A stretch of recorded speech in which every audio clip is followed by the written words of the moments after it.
Alrighty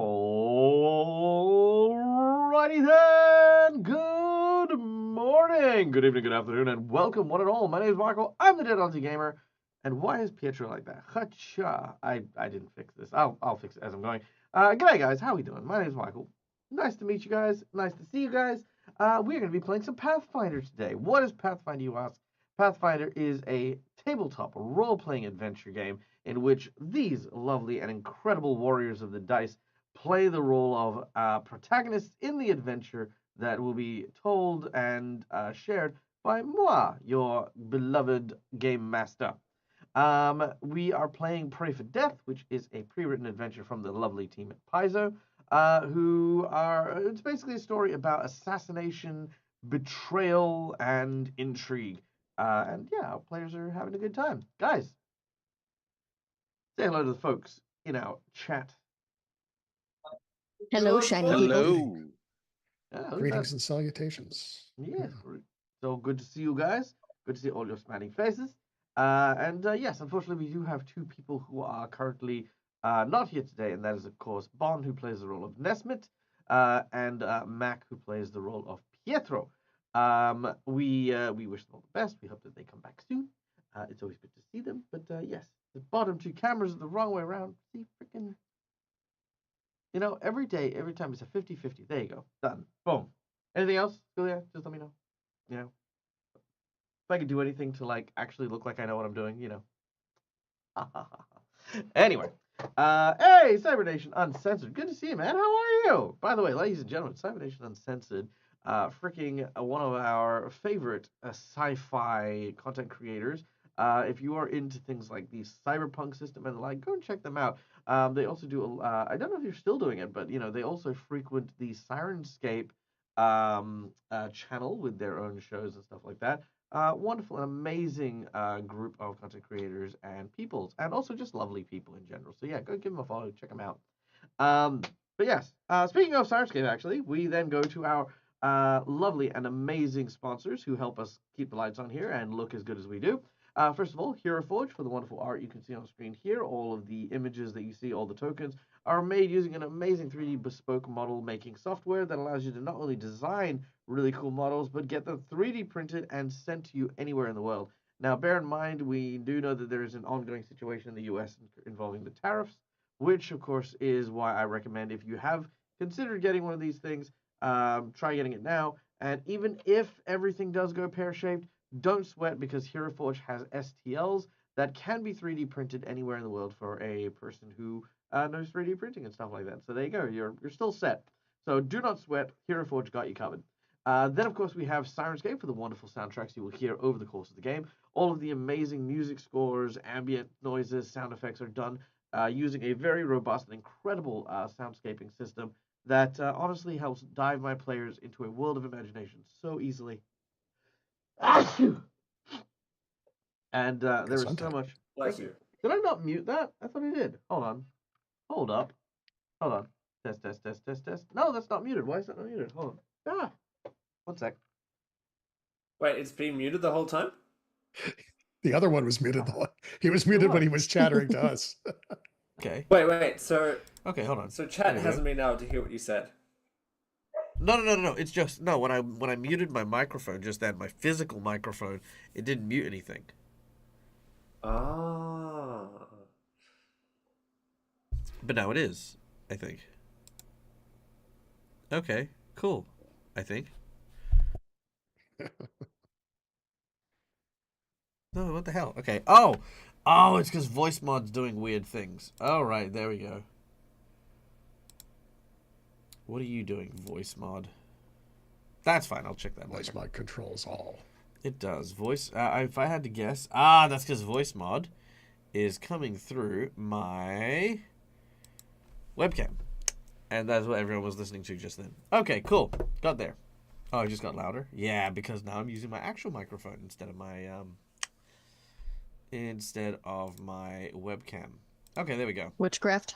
I know, witchcraft. Anyway, Skyrimscape. Wonderful Skyrimscape. Go check them out. Then, of course, we have none other than Fantasy Grounds for our VTT of choice. Boom. You can see behind me my maps, the dice, the character tokens. All of this is done using an amazing VTT called Fantasy Grounds. Highly recommend it. Honestly, it collaborates a ton of the books and a ton of the materials for just massive ease of use.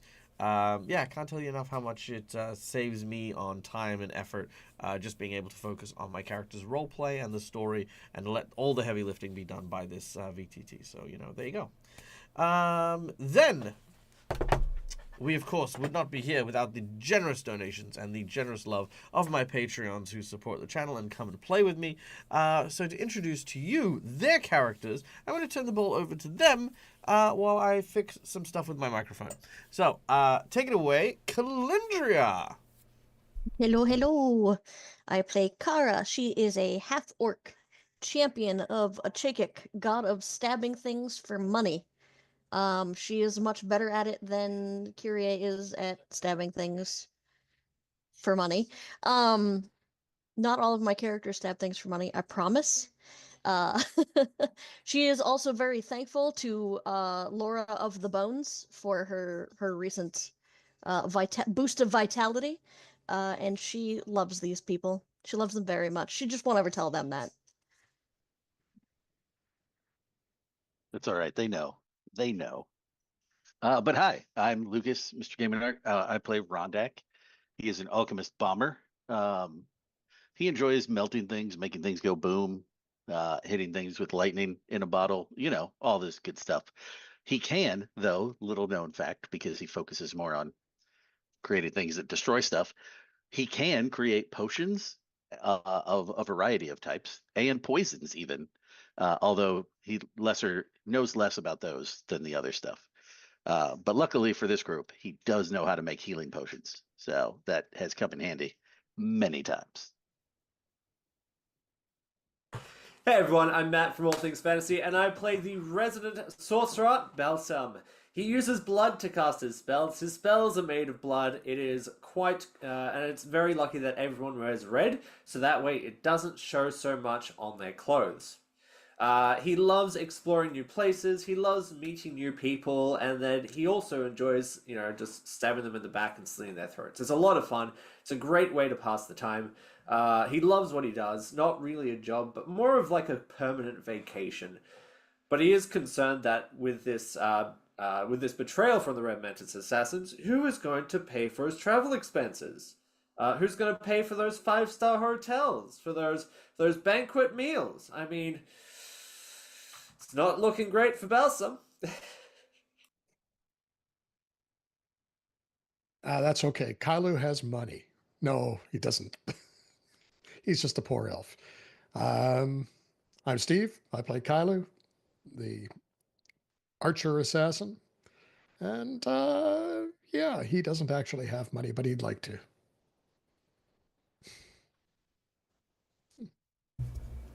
All right, fantastic.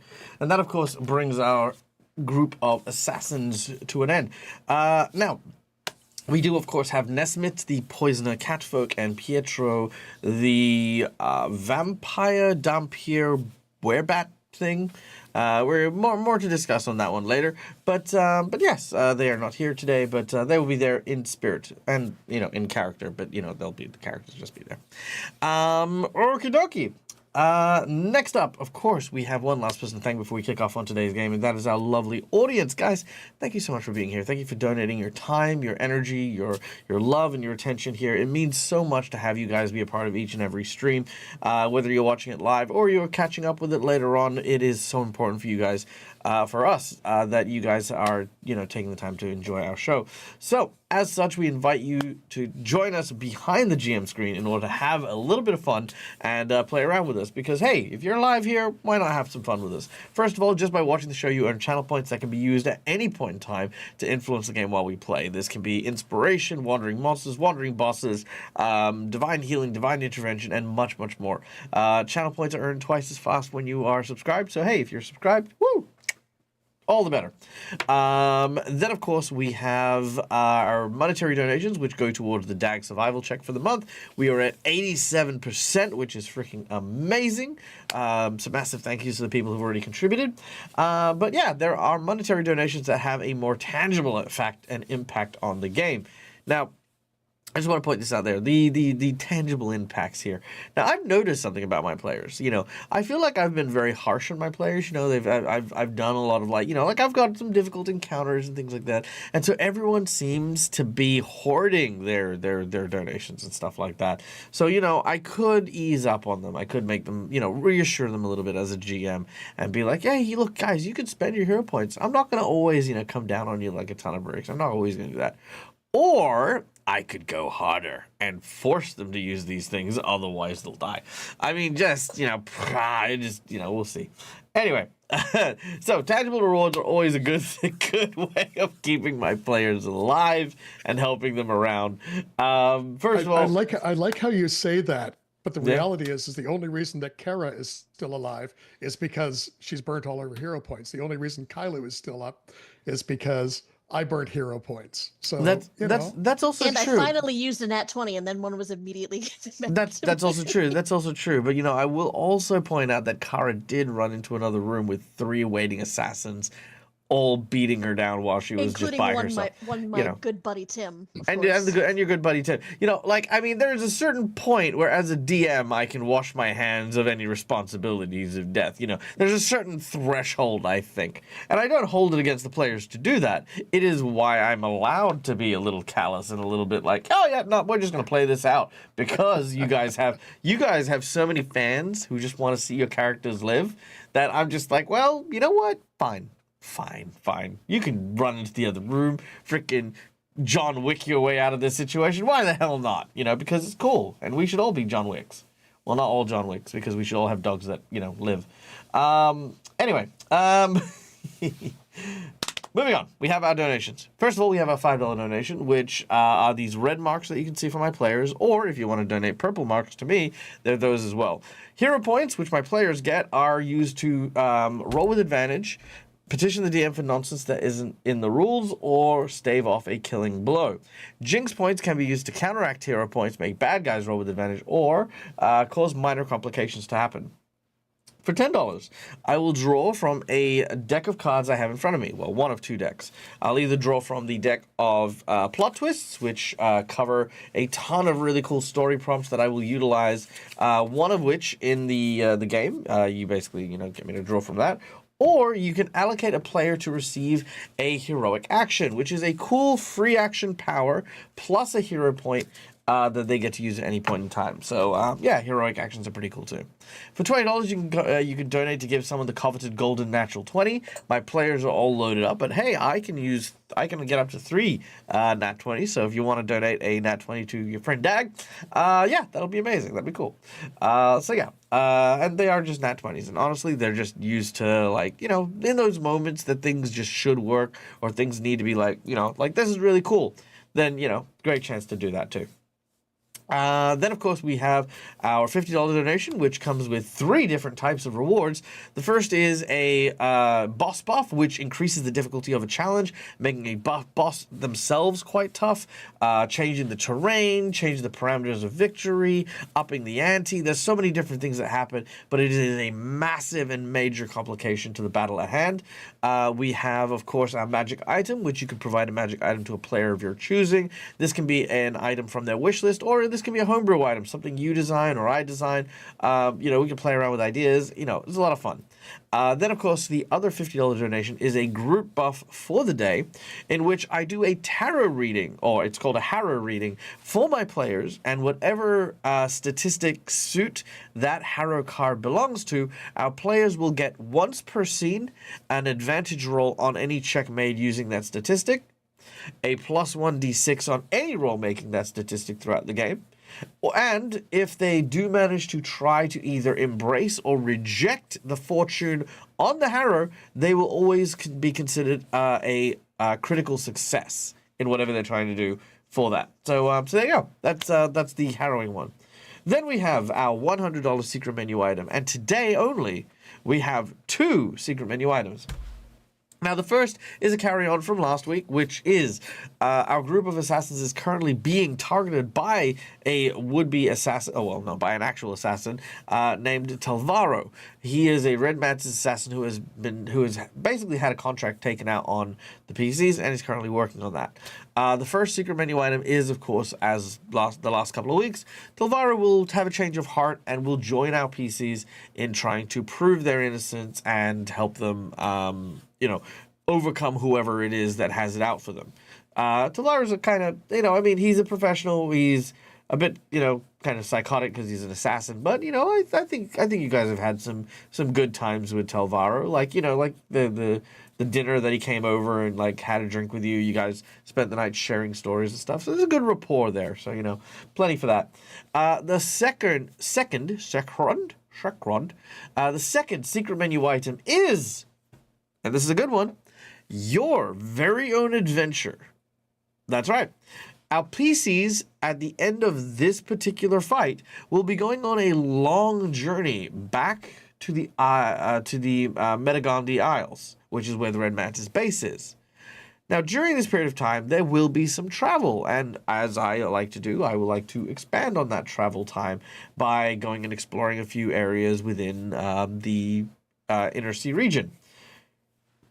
But I would like to invite the next, the secret menu item donator to create a premise, a synopsis, as it were, for a side quest that you would like to send these PCs on. And I will design it. I will create maps, I will create NPCs, I'll create tokens, and I will also make the quest something important that the PCs will eventually stop to try and do. But yeah, it is a way for you to get your own slice of adventure in effectively a one-shot that I will run for these guys.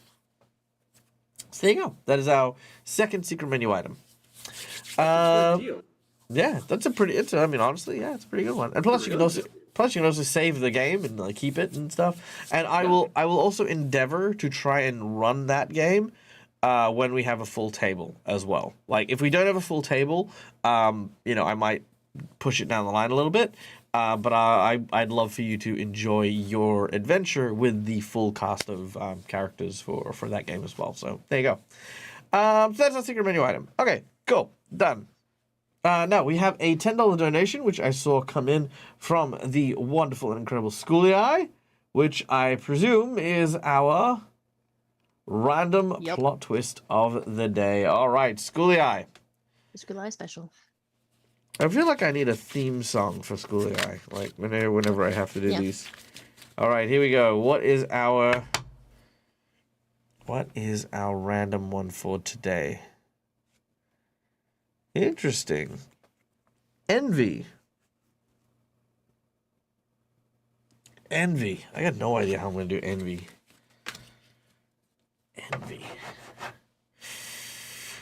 Whew, okay. I can do this. Covet someone else's possessions. Everyone loves your new outfit. A secret rival seeks to replace you. A thief makes you his next target. Okay. All right. Okay, I see you, Envy.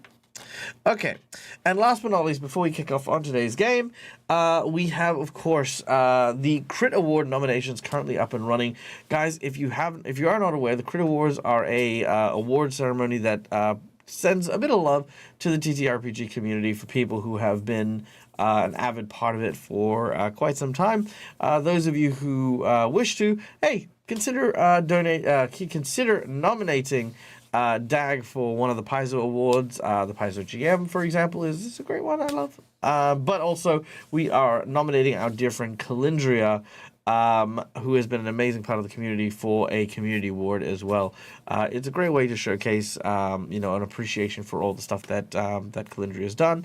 And yeah, it's just a nice vibes, good feelings, and stuff like that. So yay. Link in chat. Cool. All right, guys, we ready?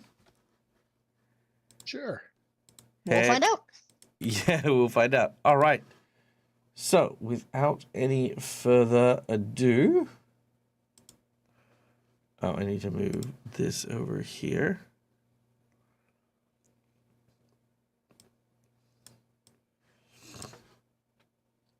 Perfect.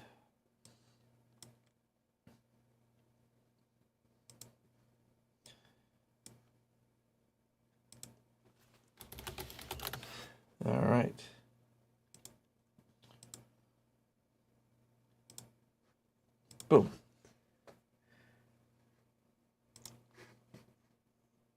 All right. Oh, I need to put the sound through here. Much better. There we go. All right. So, when last we left our heroes, after having slain Alduf Bladecaller, a Ulfin man who was raising an army to strike out against Hag Reach in the lands of Irison, our heroes, who thought they were fulfilling an assassination contract, were actually being framed, duped. The assassination of Alduf was claimed to be a wrongful assassination that our heroes had done, and as an act of treason, and a hit squad had been sent after them in response, led by Talvaro, a Kitsune assassin and former ally of our PCs. After a brief meeting, our heroes ended up getting ambushed, fighting tooth and nail in the traveling inn that our heroes were in. They have managed to thwart many of the assassins that have already come for them. But the fight is not yet over. Kailu, you are in dire straits. The rest of the group still seeming to be hanging on okay. Pietro, having been brought to near death, has revived as a vampiric bat monster, but still grievously injured. It is now we reach the thrilling end to this this battle between friends and allies. Who will emerge victorious? We will find out in just a moment. So,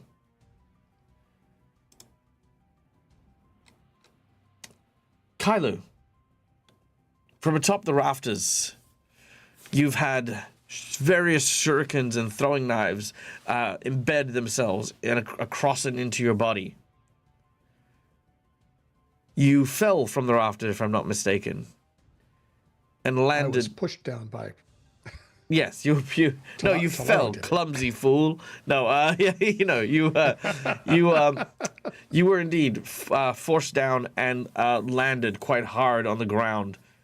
Talvaro now standing over you, looking down. Talvaro, with blade drawn, apologizes, saying, "I am sorry, my friend. It did not have to be this way." Yes, it did. I don't understand why you seem to think that we are not doing what it is, but when you turned on us, we had no choice but to. He says, I did not turn on you. You turned on us. No. We have done nothing inappropriate. Our assassination was ordered. I don't know where you've got the mad idea that we would go and take Ordolf out without orders. He throws, yeah, he throws a parchment at your feet. At your head, I guess, like, because you're on the ground. As you look at it, it is indeed an assassination contract for your heads, and it is signed by the. One moment, there's a name for them. It is signed by the Vernai.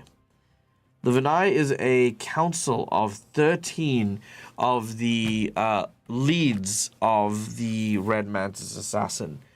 This order, so your order came from an individual, one of these individuals. This is an order signed by the entire council. All 13 of them? Well, I mean... Or in the name of the council? No. It'll be signed by, I think, 12 of them. Let me just check something real quick. Yeah. Apologies. Let me just have a look. I don't want to see. I don't want to give you guys a bum steer. That's all. Yada yada yada.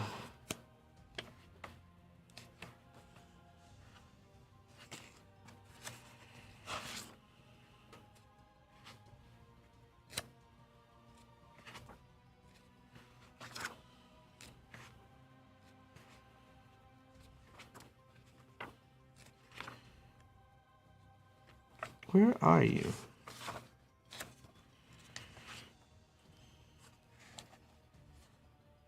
Uh, 122. There we go. Michael reading books. Here we go. Yada yada yada.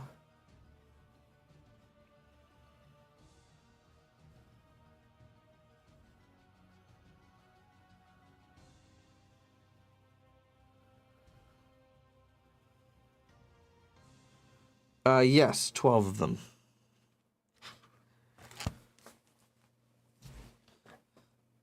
Right. Um, And just for above the table, just partly for IT Dude's question, but as I recall, we were our original orders were verbal.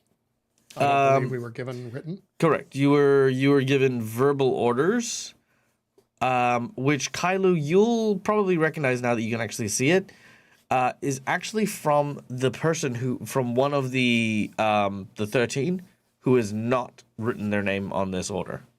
So, Right. Blood Mistress Jacqueline's name is not on the order? You didn't get it specifically from Jacqueline.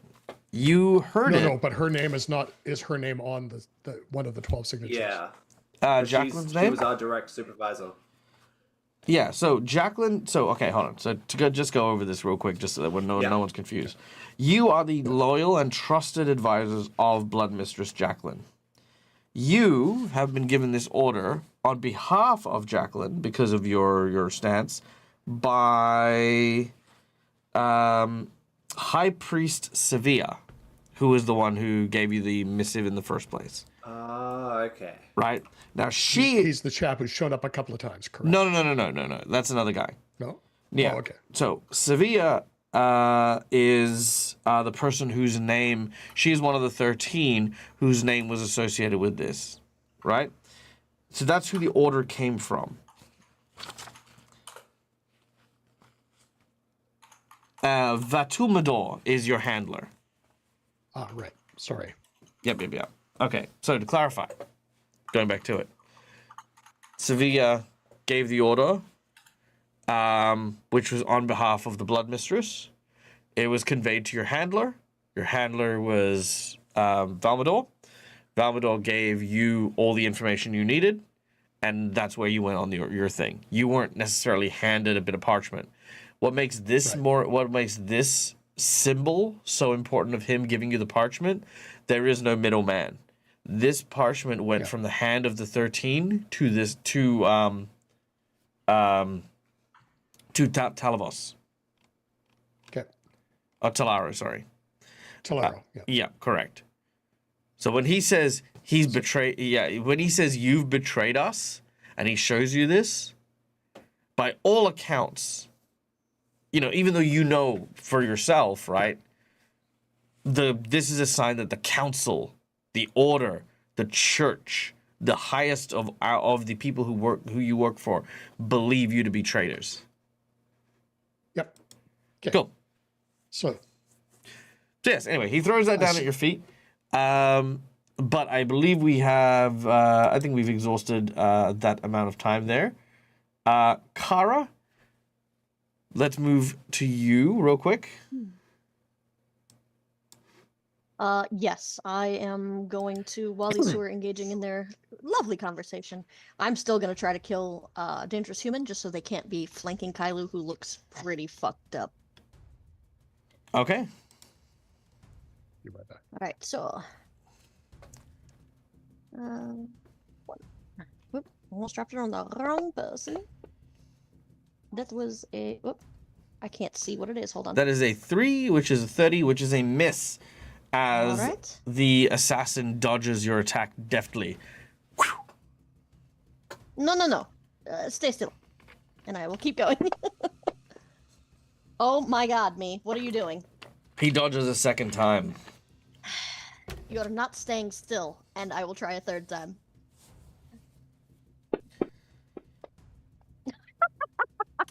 As they Oh, dodge, that's fantastic.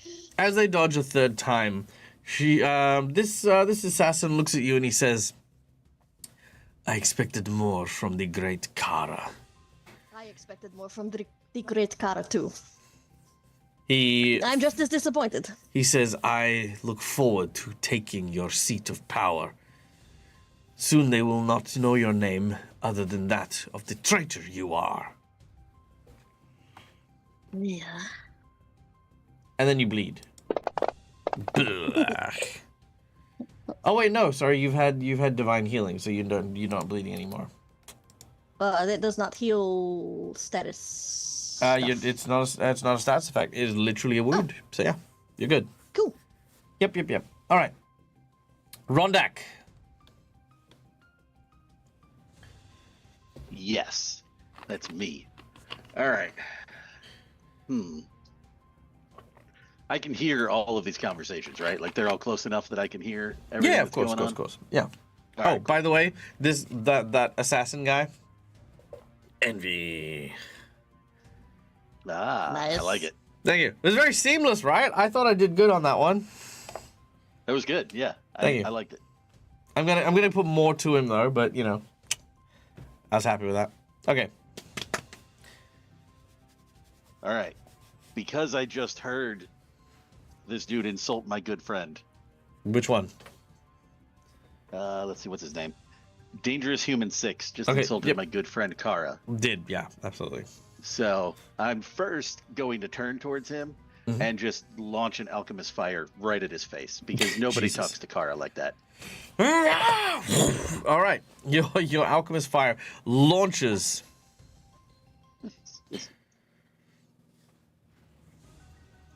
All right. Actions. Where is it? It's this one. There we go. And go. All right, that strikes dangerous human number 6. And I assume you're shaping your blast to not include Kailu and Kara.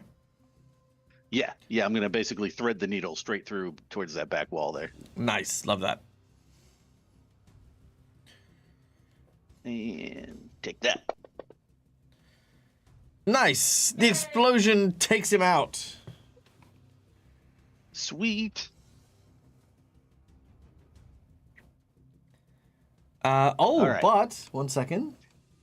Uh-oh. I don't like butts. Because you threw something in melee range, do I have... no, he doesn't. Dang it. I was wondering if that guy had attacks of Sweet. opportunity, but he does not. And technically I launched it. I didn't throw it. Oh, yeah, true. Yeah, there you go. All right. But I mean, same difference, really. Yeah. All right. I will then turn to the guy right in front of me. Mm-hmm. And with my next 2 actions, I am going to, they don't do much, but I'm going to use my alchemical gauntlets on him since he's so close to me. Mm-hmm. So one of them has the alchemist fire loaded in it because they're gauntlets, and I can load the effect of one of my bombs into each one. Mm-hmm. So they will do their normal damage, but then they'll do the like the persistent and the splash damage that the bomb does on top of their normal damage. Nice. All right, let's see it. So one has the alchemist fire and one has acid flask. So it doesn't make a whole lot of difference, just a different acid type. Sure, not a Or problem. different damage type, sorry. Yep, the damage type wouldn't matter for either of them. Yeah. Yeah, so as the chemicals bubble and boil inside of the gauntlets, you clench your fists as these kind of like almost like glass-like orbs are on the ends of your knuckles. You swing them down and they shatter.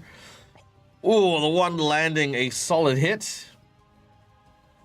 And, oh god, the next one sucks as far as hitting.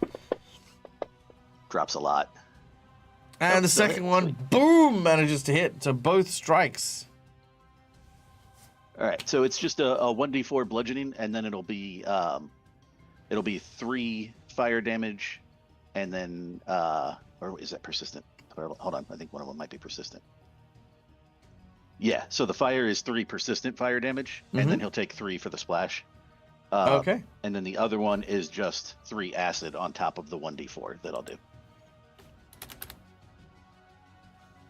So that's Okay. the first So one. I've added the static 3 from the fire and the acid. So that's the damage. Now he's got persistent fire. How much? It's 3 persistent.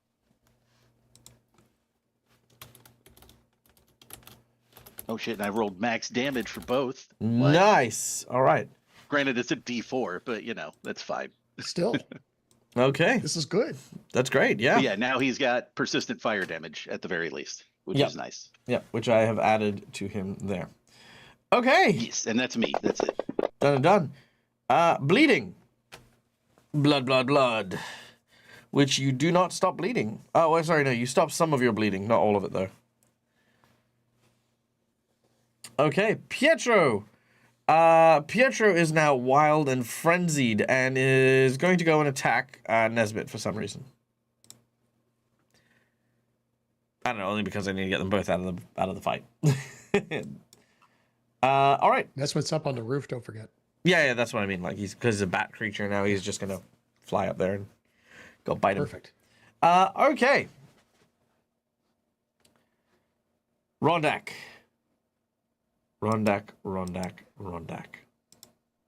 Yes. Oh yeah, this guy's probably mad at me now. He's pretty mad at you. Okay.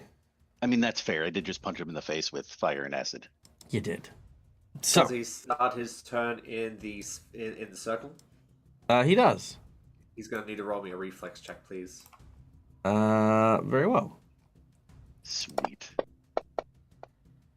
39. I think that's critical success. He doesn't care about anything. It's fine. You watch as as basically all this blood like sort of swirling around him. You watch as he just sort of like has this moment of just kind of like blood, like kind of like this evil like freaking demon kind of look about him. As he is going to use his first action to start swaying left and right. And as he does so, he is going to attempt a deception check against your will DC. What is your will DC, my friend?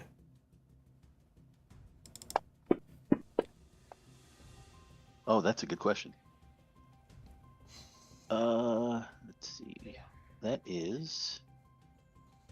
Wait, where is that? How do I figure that out? Will plus 10. Oh, all right. 32. Okay, he's going to try it again. He continues to sway left and right. Much better. All right. You are now flat-footed. Or off guard, I don't should like I that say. at all. As he spends 2 actions doing this, he just goes back and forth until eventually you sort of use... He almost looks like a haze, becoming difficult to see.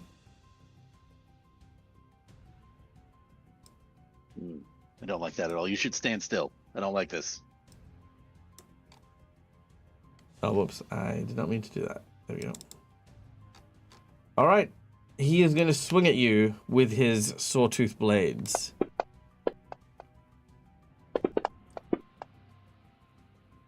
Wait, what is the mischance for? Because he's blinded. Oh, he is blinded. Dang it. Oh, that's right. This is the one that I blinded. Forgot about that. Yep. I did too, honestly. I did too. I was waiting for something to do it. Just in And case because I he's automatically blinded... That was... Oh, yeah, because he's blinded, there's nothing you can do about it. Damn. Okay. Basically, you watch as the sawtooth blade swings and almost cuts your jugular. Like, even though it didn't do anything, it's one of those moments of like, holy shit, this guy's still like really dangerous. As they should be for people of your order. Step away. Probably a good idea. Anyway, that's his turn. He takes 3 damage. As we then go to Balsam.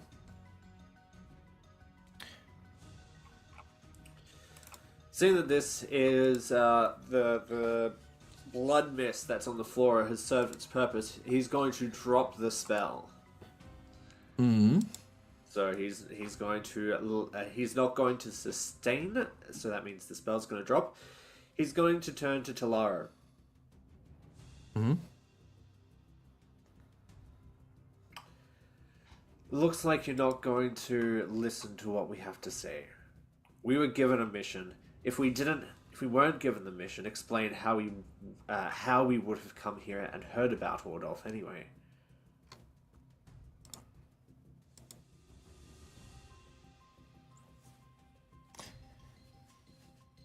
We do not pretend to know what motivates traitors. Some of us follow the orders given to us from on high, and some of us act with a blade aimed at our own ambition. You know what Ordolf was planning on doing? He was building an army to take down the system here. We were given this mission to help keep the system in place. Isn't that what we fight for to begin with? Make a diplomacy check. Okay. Diplomacy! Oh, I'm actually playing a character who's half good at that. Nice, that's a change. A 43. That's pretty fair. Let's see.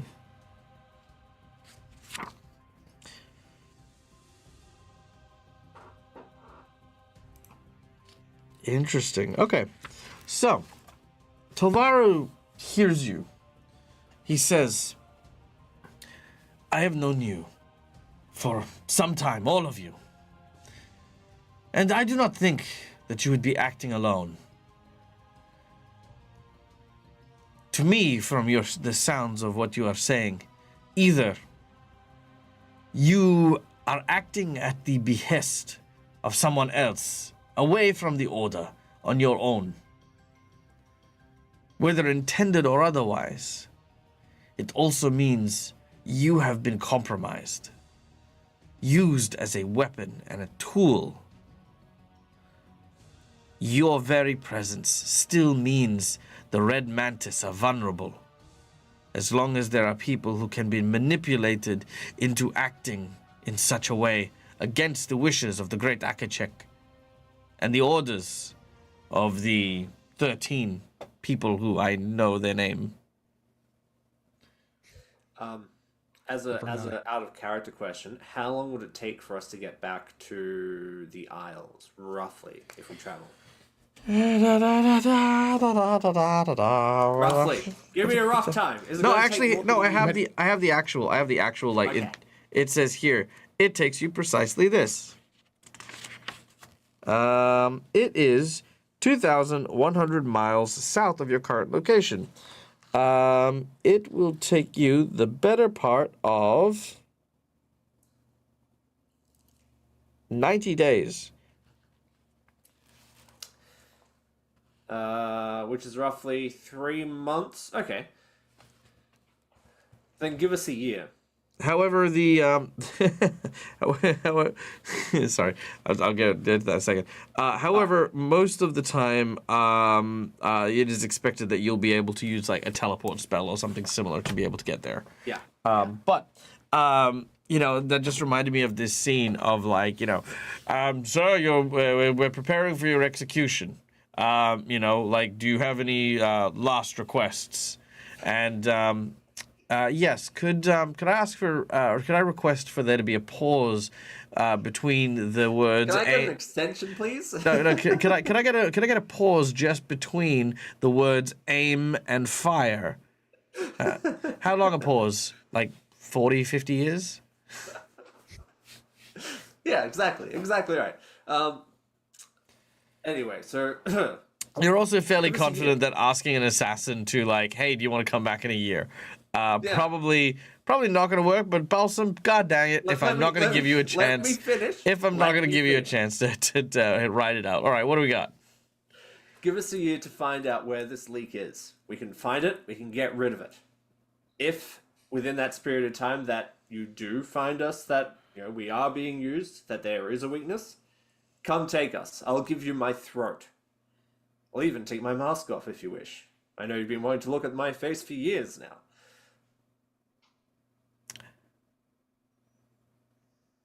So let me get this straight. You guys, you're offering to find the leak. So find out, yeah, because he's saying that there's a danger if. No, what? Sorry. What he's saying is that you are either traitors, because you are traitors, or Okay. B, you're being used by someone, which means that you, as people as powerful as you are a liability to the order because you are able to be manipulated and controlled by outside forces. Okay. Yeah. So you're the rephrase leak, it. is effectively you're the Yeah. vulnerable spot. So either A, you are competent people doing this thing that is against the order, or B, Yeah. you're incompetent people. Well, not incompetent, but you know what I mean. Yeah. You're people who are basically a exposure to the outside forces that are now manipulating you against this. So that's what he suggested. Okay. So to rephrase, it'll be give us a year to clear our names to find out who manipulated us for us to make it right.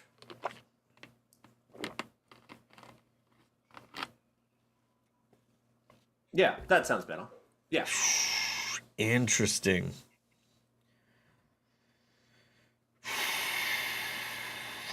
Okay, look, you got a decent diplomacy check. Let me see what the DCE was. What level are you guys? Yeah. 15? Yeah, 15. Ooh, okay. So that diplomacy check was just shy of a crit. Okay. And So- we do have an insight. I don't know if you saw that. I did. I don't know if Okay, that'll help in this case. Sure, let's give the insight as a bonus here to tip it over the scale to a crit. Here's the thing. You going on this quest also means that Telvaro will have to have failed his mission. That's the short of it, is you're asking him to fail his contract. Yeah. It is a big ask. It is a massive ask. Telvaro!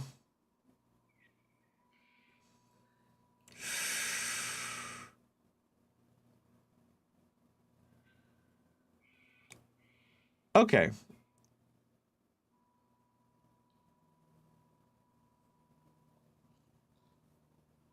Telvaro says, no. I will not be lumped in with the likes of you. Just because you are all traitors. Everyone who has ever associated with you is now on the chopping block.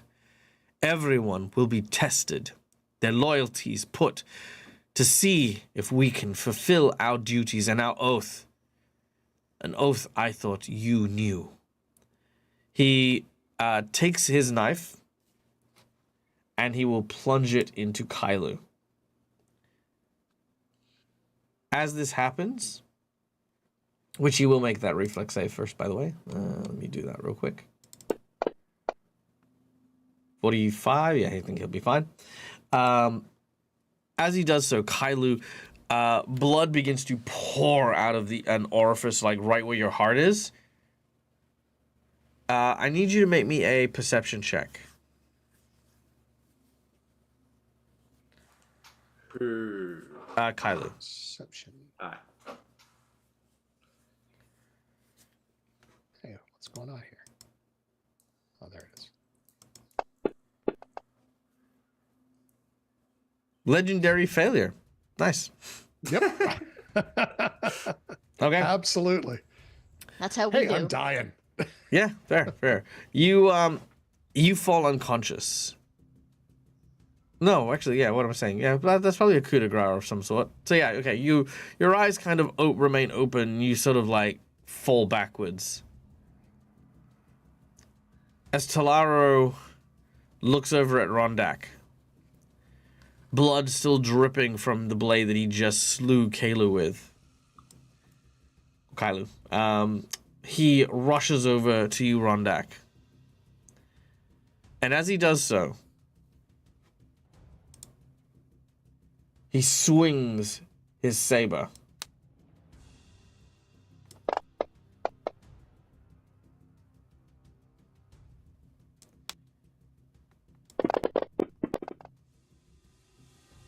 and with a critical hit, knocks out the assassin adjacent to you.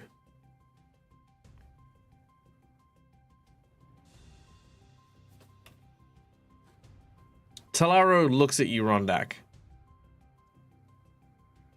He does not look happy. He looks at the others. Kailu, you are okay. The shock kind of took you for a second. But you realize that he had not actually stabbed you.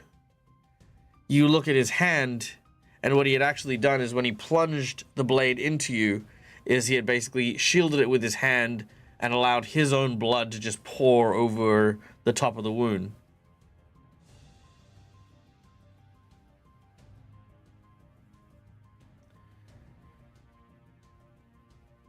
I am taking an incredible risk here. I hope you understand. No matter what happens here, we are done. If you cannot find the proof you seek, I am a dead man. And even if you do, I'll still be outlined as a traitor who refused orders from the 13.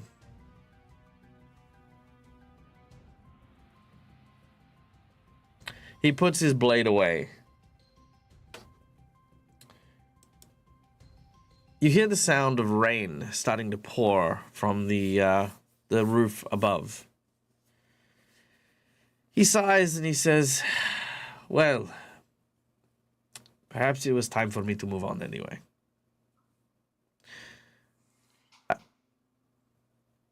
You can go. Thank you, Talara. We'll make sure to try to get rid of as much evidence as possible. No, that is not how this works. As far as anyone is concerned, you are dead.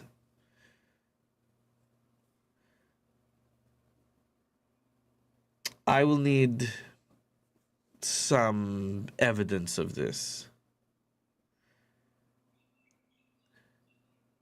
Give me your ring fingers, and I will report your death back. Well, more specifically, and he sort of kicks the one that was standing next to Rondak. More specifically, he will.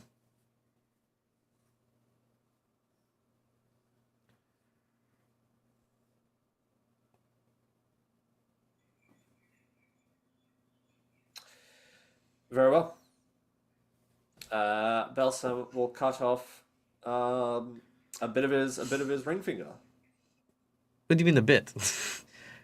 Look, look, I'm not asking for deli meat, okay? I'm asking for proof of your death. Ah. So not just the tip, you want the whole thing. It's generally how these things go, yeah. Very well. Can I ask for your help, Kara, please? It's up above table here. There's no way. Obviously, I'm half orc, and Rondak is a goblin. And I know Mesmit. Wow, Nesmit. Is a cat folk. Basically, what I'm trying to figure out is, except for those of us that look differently, basically, would we have to cut off their fingers, or how are they going to be able to tell that it's specifically Balsam's or specifically Kailu's versus one of these dudes here? Oh, lots of different ways. Magic, fingerprints, okay, tons of stuff. Cool. Yeah. Which also reminds me, Rondak, could you do me a massive favor and just burn out everyone's tongue that's dead too, please? Oh yeah, I can do that. Well, no. Do not do this, because then it proves you're alive and we're able to tamper with the corpses before. That's a good point. Yeah. That's a good point. Thank you. You are dead now. So we act as if you are dead now. I just want to say, Rondak looks disappointed. Like his shoulders kind of slump. He's like, fine. All right. Well, look. He'll offer to cut your fingers off. Like, you know, again, he'll take like your left hand ring finger. Yeah, that's fine. All right. Does anyone refuse? I mean, of course you are able to refuse. I know Bond's in chat, so Bond, if you want to refuse, let me know. Marcus, shut up. Yeah.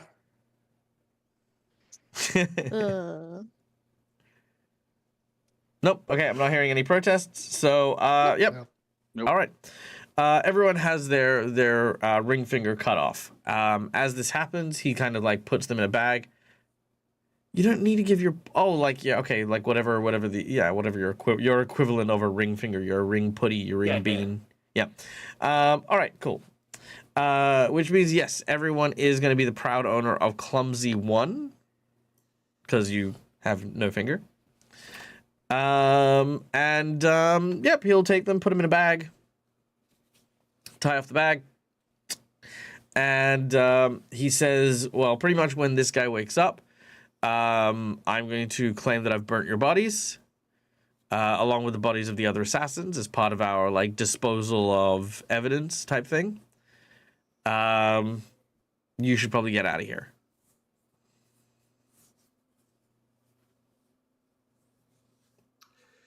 Good luck. Can somebody give me a hand? He says likewise, I hope you find out who is responsible for all of this. And for what it's worth, I do believe you're not traitors. It just doesn't change what has to happen here.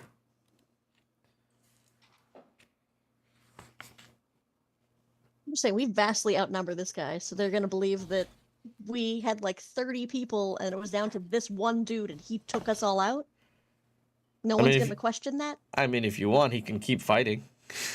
No, it's a legitimate. He is on par with each of your skills. Like he's like, the thing is, assassins don't fight fair. That's the thing. Mm-hmm. Is if you were talking about like, I kick your shin, you kick my shin, absolutely, they'd believe that. They'd be like, no way, no, how did he beat 6 people? But if you're talking about an assassin, he could do stuff like literally just put cyanide in your food and you're all dead.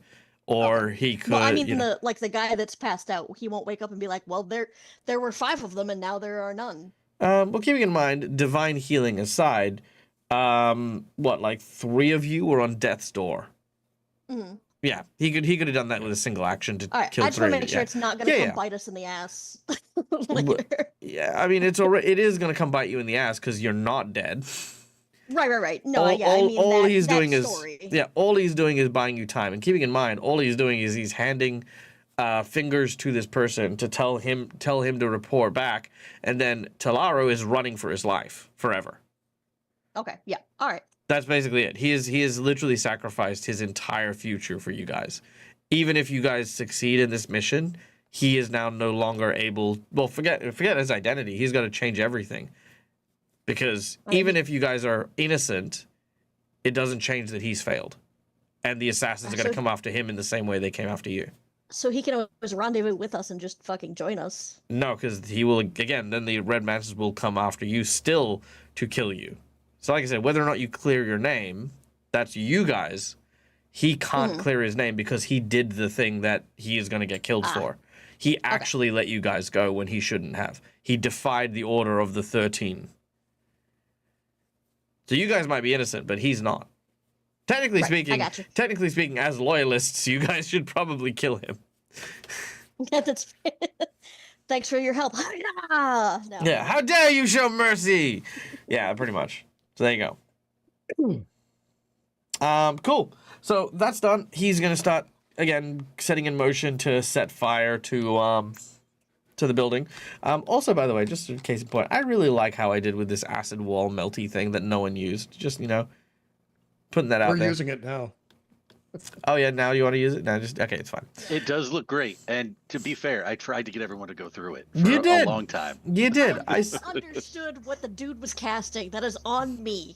That's fair. All right. I even yelled at the party. I was like, "Did you guys forget the fucking plan? We just talked about this." I feel like that happened a couple times.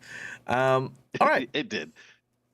All So- bets are off when combat starts. Yeah, that's pretty much it. Okay, so as our players leave, taking some time to recover what little left that they had, Pietro returns back to their form but is passed out. Nesmith is doing his best to carry him after their little bout that they had on the rooftop in the rain. It was very epic. It was very cool. We didn't have the budget to film it, but, it's great. It was awesome. Kailu's still severely injured, but managing to hold it all together, while Kara, Rondak, and Balsam escort the rest of the group away from the tavern, which is now set ablaze so brightly that in the night sky it looks to be this beacon of dread. Red and black smoke intertwine as it rises into the night sky. Now, as you have survived the assassination attempt, there is indeed an approach coming from you out of nowhere in the forest. It is Veltumador. I'm glad to see that you made it okay. Is anyone hurt?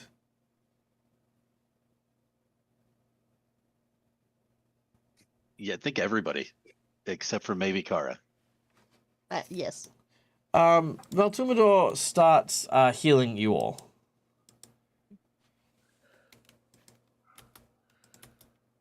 I have begun to study and do some research into what transpired to lead the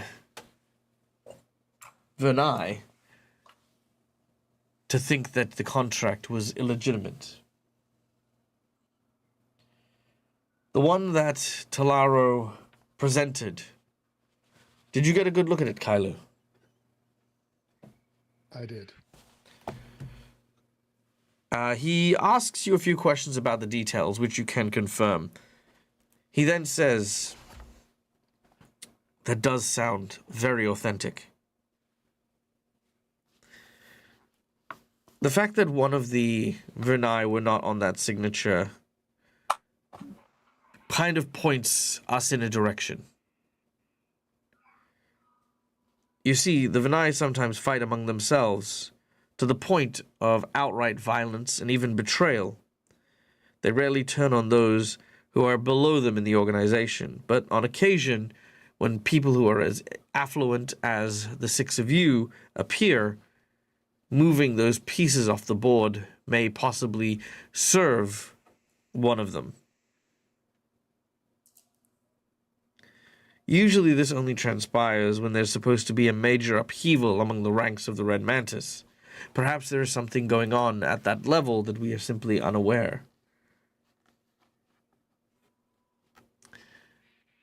The person who I believe might be responsible is the one person whose name, Kailu, was not on that parchment. Savia.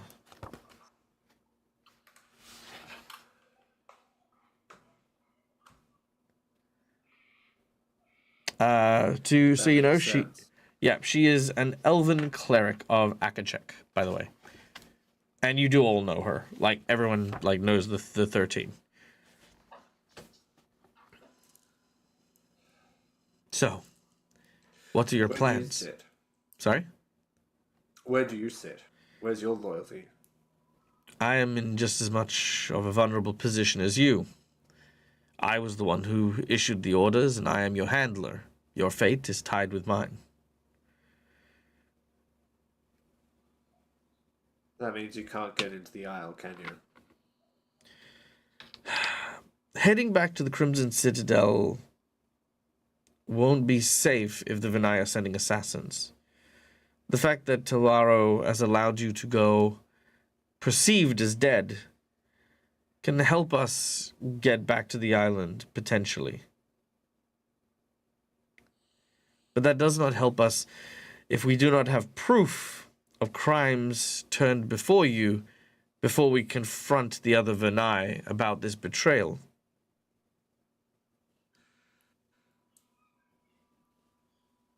Proof? I was just going to go out and kill her. We need proof, do we? Well, if you want to clear your names. If you go and simply kill one of the Vernai, then you are still going to be acting as traitors to the Red Mantis. But keeping in mind, it may not necessarily be all for naught. If of course it is a member of the Vernai who is responsible, then maybe some of the co-conspirators they work with may offer a string for us to pull. Powerful informants reside all around the Mediagolati Islands, and once you know who the traitor is, finding that proof and exposing them may be a far more simple matter than we once anticipated. The best place to start might be the capital city, Ilsgamoti. That is where the Vernai are as well.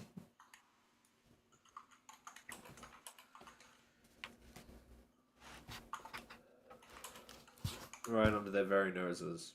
What do you think, Carl?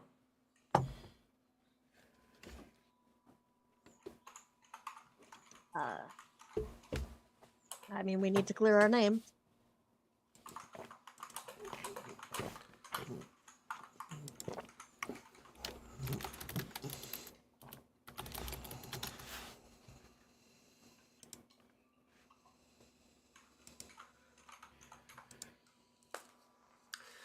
All our contacts will be compromised. All our safe houses will be finished. We're gonna have to go in with new identities.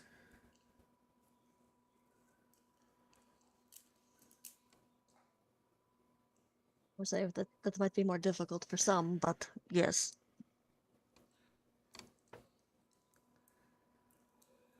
No. Kyler? You have some identities you haven't used before, right? I'm sure we can get Rondak in the city without a problem. He blends in with the crowd.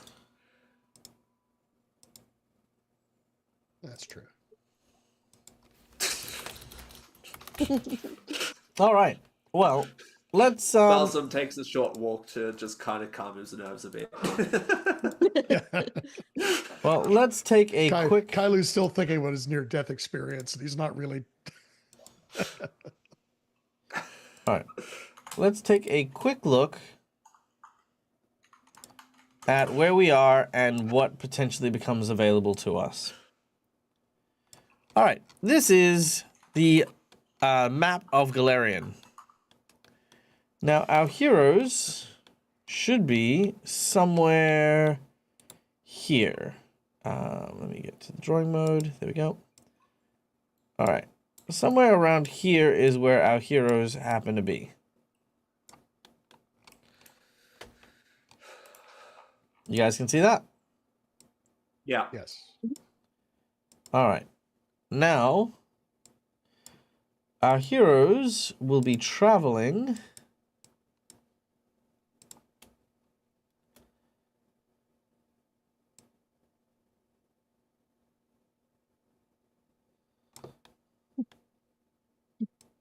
Is that all?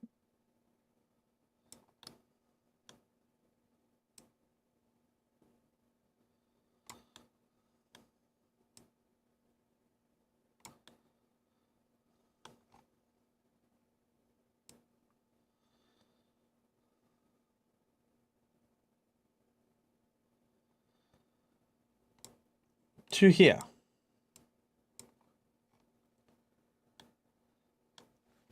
Which is why you can understand it would take a couple of months or 3 months. Now, along the way, it depends on how you want to travel. If you want to attempt to teleport, okay, let's use teleport as an option in purple. All right. Let's say you want to teleport. Probably the best places to explore would be Irison, because there are the witches that are there, and New Thalassian. These are some good places. Oh, and Varesia, of course. So these areas have quite a sizable amount of like spellcasters and magic and stuff like that. If you wanted potentially to take like an ocean voyage, which I will put in yellow. Right? Chances are the lands of the Linholm King, or potentially down south of Varesia, or better still, somewhere around Cheliax. These areas here have good ports with ship that'll be able to take you quite easily to the Medigolati Isles. If you want to attempt to fly, good luck. I mean, maybe, and I'm gonna add this to like blue, and I say very strongly maybe. The holds of Belkzen have blimp technology, and Ustalav have quite a lot of scientific kind of stuff. So you've got a few options in and around. The closest, obviously, being teleportation from Irison, would be your, like, quickest bet to get down there. We could also hop as well. So we could head to White Throne, get a teleportation to, say, Absalom. And then make our way through down either land or by sea. Do a mixture of both just to throw people off because magic can be tracked. I'll be honest, Matt, you sound so sure of yourself. I'm going to go with whatever the fuck you suggest right now. So you could say the craziest shit, and I would go for it. We should go to Tarbathon, okay? Get him to make a ghost ship, and then we sail the ghost ship across the land. No. Sounds good, let's do it. No. We go to the Scar. See if there's any vestiges of any demonic things left. Make a pact with them, which will allow us to go to the Riverlands. From there, we can find a kingdom enough to fight off the Red Mantis assassins. Then once we find that kingdom, we can go... It's fine. That would perhaps be my suggestion. We head to White Throne to get a teleportation, perhaps to Absalom or something, and take the rest of the journey on foot or by ship.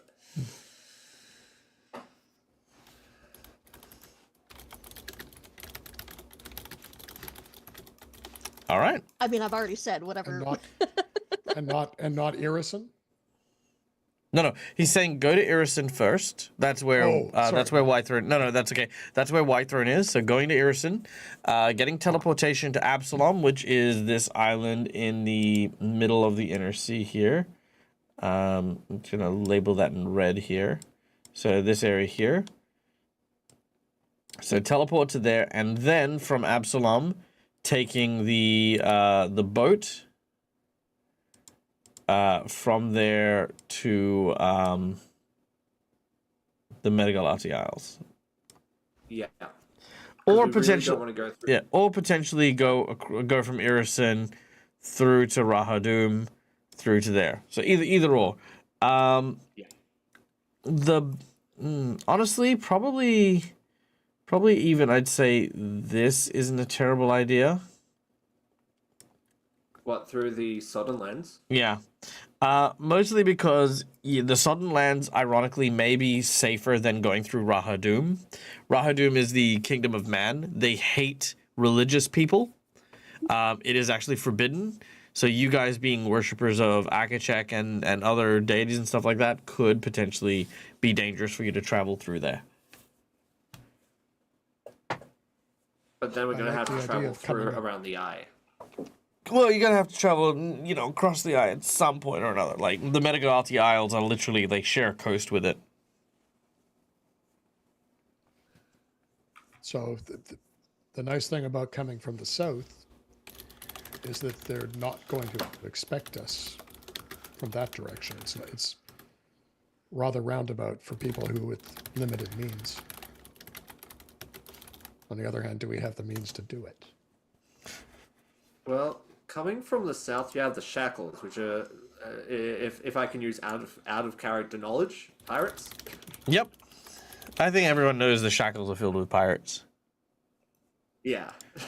Yes, we all know about the shackles of Pirates of the something. Caribbean. Yeah, Pirates of the Caribbean. That's much, yeah. literally Yeah. it. It's All right. yeah. Shackles, like there's literally Port Peril is literally in the shackles as well. And everyone higher names on the everything in pirate like a very tree. dumb way. Skull Island, Shark Island, the Cannibal Isles. I like it.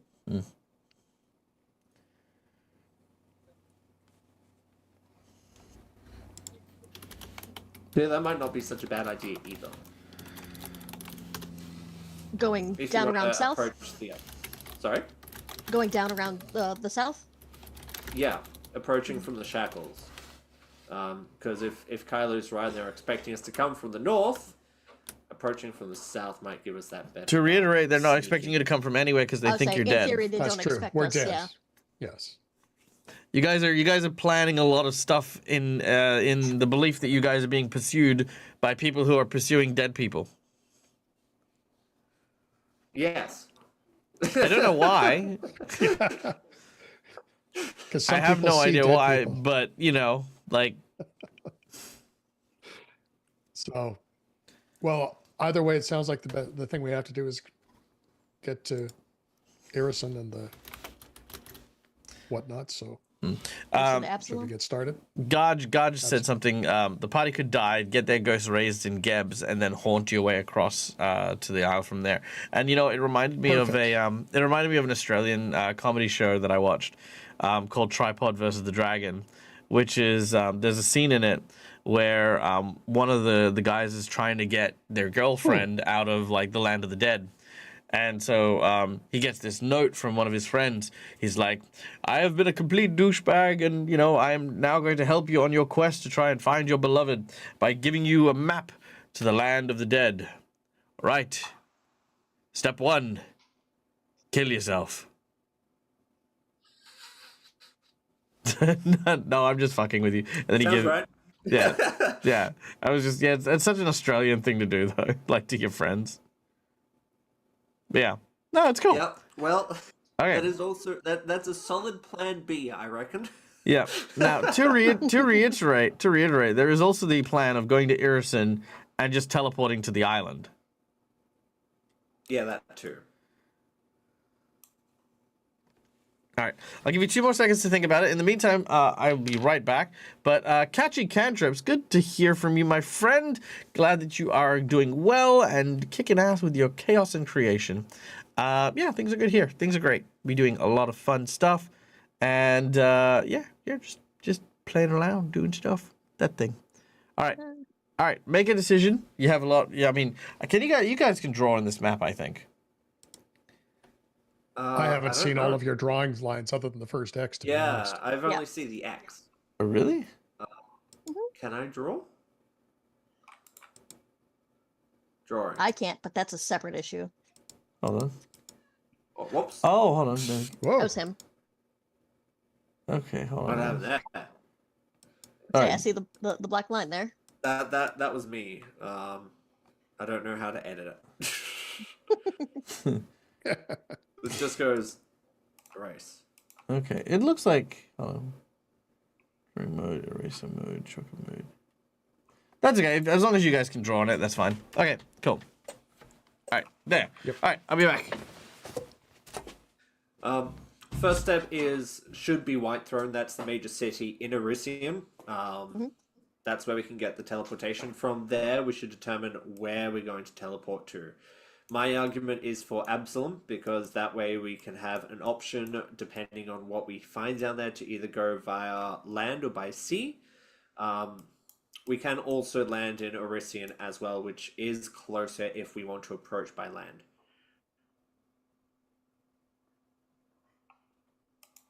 In Ramadan, you mean? Okay, yeah, I was gonna say, isn't Irison where we're starting? Yes. Do we want to go straight to the islands, or do we want to try and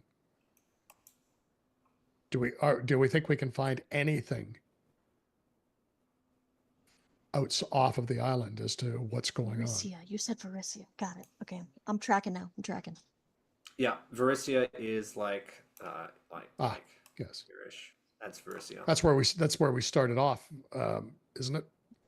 No, we started in On the Orisia, way in, which we is started off. Yeah, which is further to the south. yeah. And that, yeah, exactly right, Detective. Exactly right, Tato. That is the desert.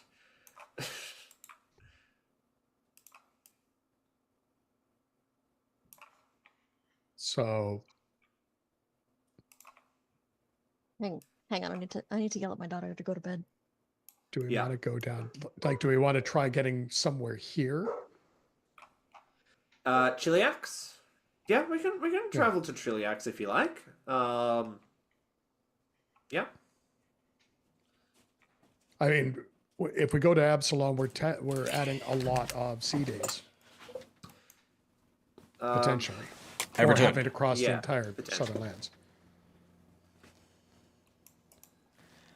Okay. Ramadoom is not. Last time I was there, it was not a pleasant experience. I would prefer not to go back there if I can. But I'm trying to remember what that port town on the south side of Chiliax was.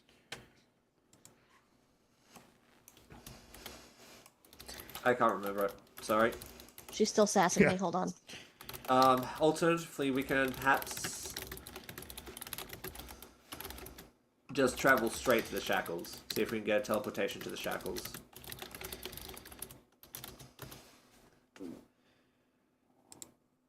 Yeah, that should be easy.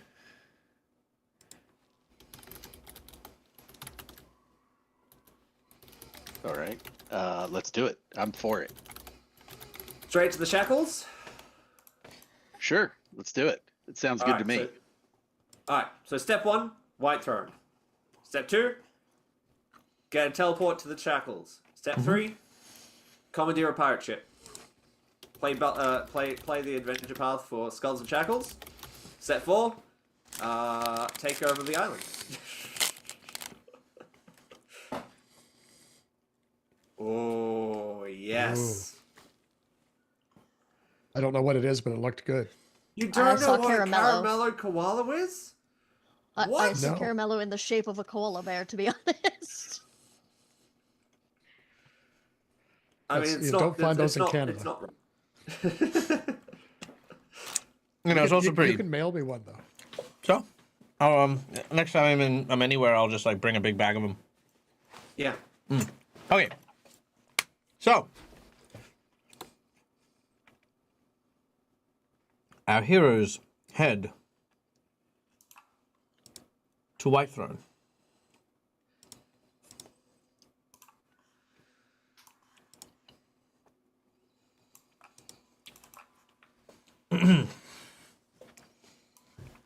Dairy milk. It's milk made out of milk. You're not wrong. You're not wrong.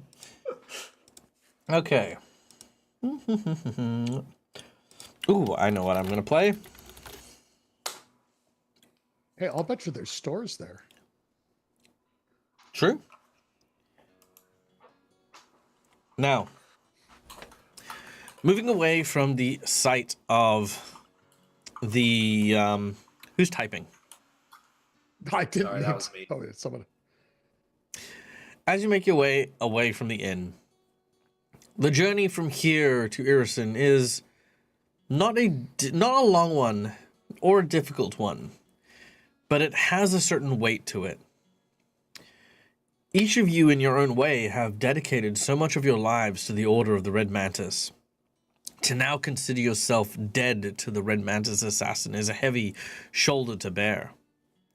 Friends, allies, experiences, all of the prestige you had earned, ranking up among your organization, have now all been turned to dust. As you reach the first checkpoints, heading into the land of Irison, you realize travel also has changed.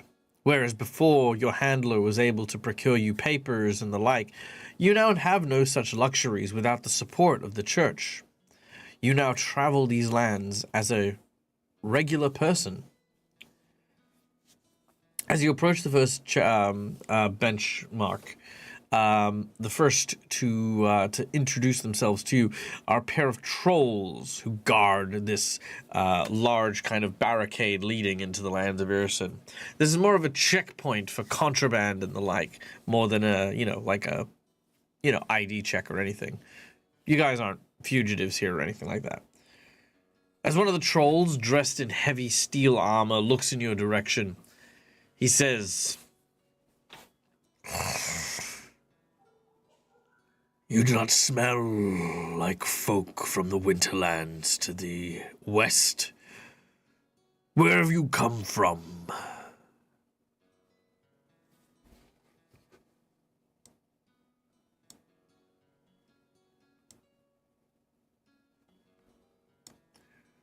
"Perhaps they are shy. If they wish not to speak, mayhaps we tear their tongue from their skulls, seeing Sorry, I as don't think they you are wanna hear not my little using one them." coughing. Oh, that's okay. I was just role playing.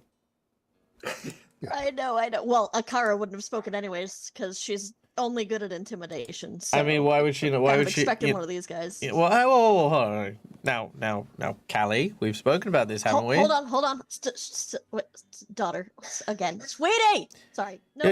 Okay. First of all, your daughter's allowed. Well, it's sad that they're coughing, but they're allowed to cough on stream. It's okay. It's fine. We understand, sick kids. We are. This is not a. I am not hiring a professional actor to be here on stream. Why would you hear? Actually, allergies in this case, but the yelling is because she's supposed to be going up to bed instead of going into the kitchen to do who knows what.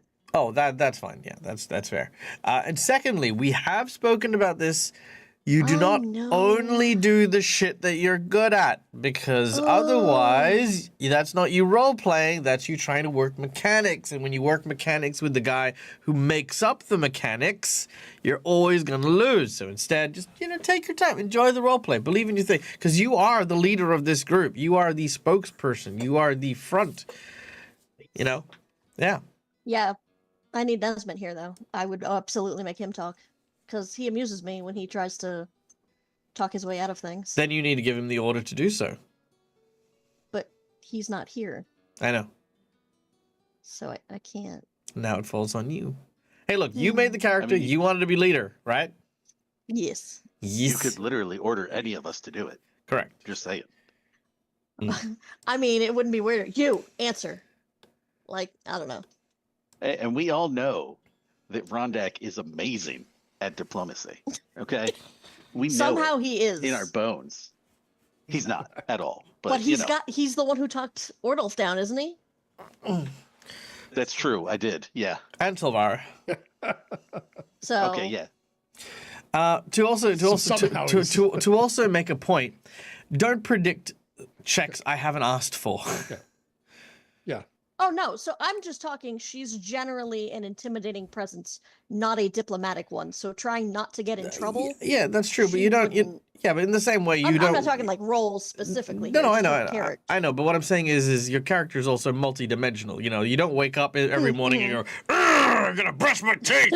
I'm going to intimidate everything. This fucking toast is fucking amazing. Right? You're not constantly set to those things either. You are able to do everything at once. It's just if you attempt to do things with these particular things, you're better at it than other people, but you're still capable of these other things too, That's the thing, is what I'm saying is having a conversation is, and this goes as a PSA to everyone, having a conversation is a way to actually give you bonuses to your checks and abilities when you need them, rather than something that should be defined by them. If you say something that is quite eloquent and makes perfect sense and shows you've been paying attention to the role play, I'll give you bonuses to your diplomacy check if one needs to be made, right? But if you don't make any attempt and you simply tell me, I am just so good at diplomacy, I'm going to roll a dice and then hand wave this conversation, right? That's not how I like role-playing. So but Matt is also very smart and diplomatic as a person, as the player. See, that's why I want him to do all of the talking ever. That's true, and yet you made this character, and so now you're gonna have to, lie in the bed that you made. So come on, Callie, I believe in you. I know. I don't know where the fuck we're from. Well, you gotta. Okay, well, let's start with this. Okay, let's break it down. Because I'm here to help you. Number one, you know that this guy's not after you in any particular fashion, right? Now, the thing is, obviously, you can't go around and say, yeah, hey, we're hired assassins, we're running around. Like, that's generally also a bad idea, right? However, there are many different ways you can lie. Now, do you wish to appear meek so that this individual kind of just glosses over you? Do you wish to be someone notable so that this person leaves you alone because of your authority and power, right? There are different angles that you can take.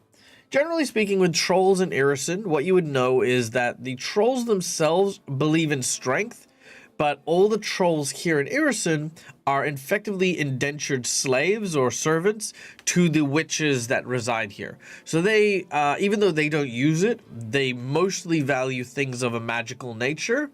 And if you've got business with witches or anything like that, generally speaking, unless they're really suspicious of you, they will generally let stuff go. Because, like, if you are delayed or late for a meeting with a witch because of what the trolls did, generally they'll get in trouble for it. Okay. That being said, if they do catch you out, that's another thing. Mm-hmm. Yeah. Sorry, I need a second again. Little one's right here. No, that's fine. Hi, little one. Go to bed. Well, we were pretending to be minors or like Hi, prospectors. mister. I'm a minor. No, prospectors. She said hello, good night, or whatever it is, because she knows you're in a different time zone. Thank you.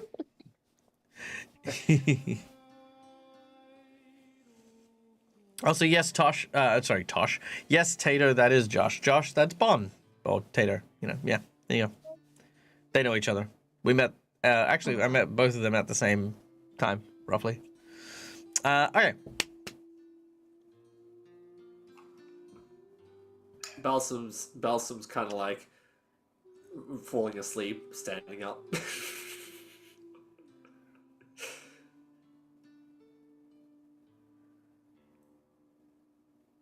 Makes some space in the snow, curls up, wraps his blanket around him. Okay, sorry. I think she's finally going up the damn stairs. Okay. Oh, can you hear her sass me in the background? No. I said that and she goes, I am. So yeah, she's my little, she's a teenager before being a teenager, which is some crap. Good night, sweetie. Night, Bandicoot. Okay. So Kara will tell him that we are somebody help me with smarter words than this. But basically that we are we're oh my god, Jesus. Travelers, thank you. Who go from city to city to let's see, trade in artifacts of great power. And we have a one such meeting here with, and then somebody whose name I would hope Kara would know that resides in here that isn't the top. Ooh, make me a society powerful. check. Okay. Oh, gotta find my sheet. I have a +2. Oh, I almost rolled a nat 1 too. Okay. The troll growls at you. He says, I did not ask why you are here. I asked where you came from. I told you we are travelers. We're not from anywhere. You come from nowhere? This is the start of your travels? You burned yourself in front of me? We, collectively, did not come from anywhere. I'm sorry, I accidentally changed my accent a minute ago, so I had to go back. I mean, yeah, even if you're travelers, you had to have come from somewhere. Like, you're traveling Right, I'm from... saying we didn't collectively come from somewhere. We're individually. I'm just being a pain in the ass at this point, which I probably shouldn't be doing. But Yeah, he's gonna basically at this point, yeah, like kind of not let you in. So maybe perhaps keep your goal in mind rather than being, Yeah. like for no I reason don't at know all. where a good place to be from would be. What was Well, you was the just came town we from. were just at? Okay, so you just came from Crownhold, which was the Ulfin, that little camp thing that you were at. Anywhere in the land of the Gnome Kings is fine. You guys, like, again, have traveled through here for a little bit, so there are a few places. Okay, so if I Can we? Crownhold, you said? Yeah, the name? Crownhold. Yeah, Crownhold was the place you were just at. So I'm going to say most recently Crownhold. Not like that's our origin, but that's where we just came from. He sort of furrows his eyebrows and he says, there's an army there. There is. You part of the army? You spies? No. You're not, so he kind of makes his Okay. You go in. But we watching you. I No would expect mischief. nothing less. Of course. You end up passing through, each and every one of you. As you make your way past the trolls, there's a certain change in the air as you enter this area. The cold is a little bit more... What's the word?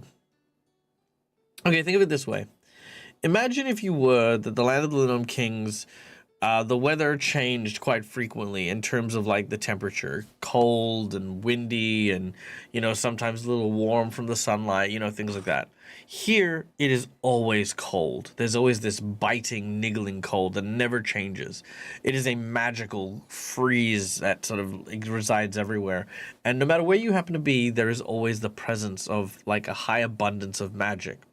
Fairies and trolls and giants and other things are as common here as humans are.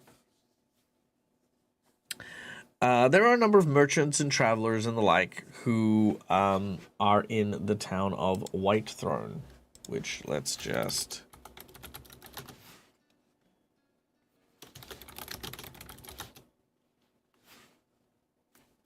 do I not have a map?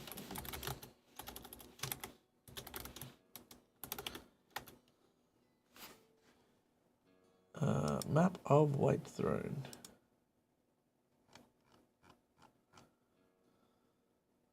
Guess we don't have time to partake in some hobbies, Kara. Yeah, evidently not. That's fine.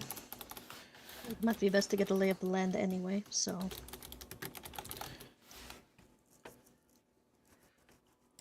All right. I'm saying yes. Wonder if I could find a rune maker in town. There are plenty of rune makers here. Whitethrone is the capital city. Alright, I'll see what I can dig up magic-wise. Can't make any promises, though. Haven't actually spent too much time here in Whitethrone. No, Always I have don't wanted much to come like here. it. There's this lovely... I'd love to have a chat with some of these really cool... they say that there are like these crows that can speak. That would be really interesting to see. I guess we don't have much time for sightseeing though, do we, Kara? No, not like that. Shame. Alright, I'll see what I can dig up. Kylo, you're looking for runes? A rune maker? Well, I was believe... looking for... sorry, go on. Yeah, well, we do have a couple of things from the trophy or the lockup room in the keep. Like, there was a very nice broadsword, which you might want to be using instead of a saber. Yeah. And there was a very nice bow that has better... I wouldn't mind swapping it off of... Getting it swapped onto my bow, if possible. What And time of frankly, day is it? probably picking up a sword. It's about midday. Okay. All right, there you go. That is White Throne. So yeah, White Throne is surrounded on all sides by large icy walls. You can actually see there is there's also a small island at the edge of the glacial lake, which is actually the palace. So it's built like a snowflake with these glorious icy towers that just rise up around there. I just can't believe both of my characters are assassins involved with White Throne. It's kind of amazing to me. I mean, involved, went to visit. I mean, it's a location. It's a nice location. Okay, now for the purposes of today, in the in-between next week and this week, you can do shopping, you can do any of the rune stuff that you'd like to do. We can talk about it if you need anything specific, but we won't need to necessarily do this on stream. Yes. You are, however, looking for a spellcaster who can cast teleport, plenty of which reside around the place. How much are you willing to spend on said service?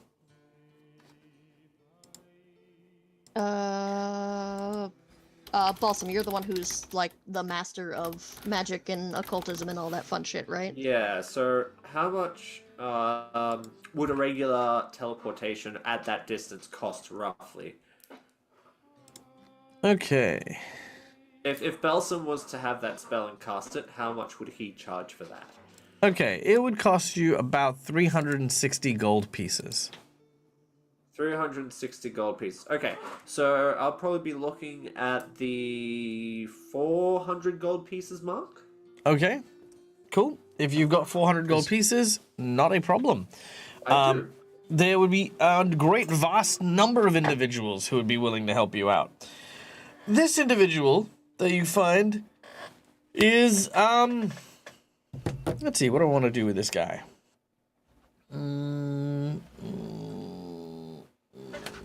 Okay, I got it. You find yourself a small shop, an apothecary, and a herbalist. As you enter,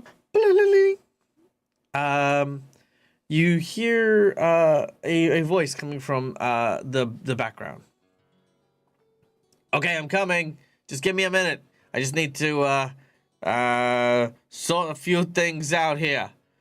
Please, help me! Help me! You hear the sound of metal striking something, and then this sound of a pained yelp. Sorry about that. You watch as the curtain sort of parts ways. You see a guy in an apron with what looks to be like a claw hammer, which he's cleaning with a rag. This individual is a hobgoblin. And as soon as he sees you guys, he looks over at Rondak. And he says, well, well, well. I didn't think I'd see you darkening my door ever again. Rondak, this is your very, very distant cousin, Willak. Now, Awesome. Now, Willak, like yourself, left your hobgoblin tribe in order to pursue alchemy. However, Willak was convinced that you were just trying to copy him. And you were convinced Willak was just trying to copy you. You became an assassin. Willak became a potion seller.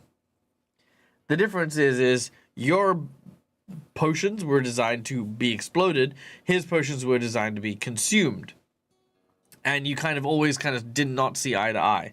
Now, you did not know that Willak was here, because you guys don't really keep in touch. But yes, here nonetheless is where you happen to be. Yeah, so there you go.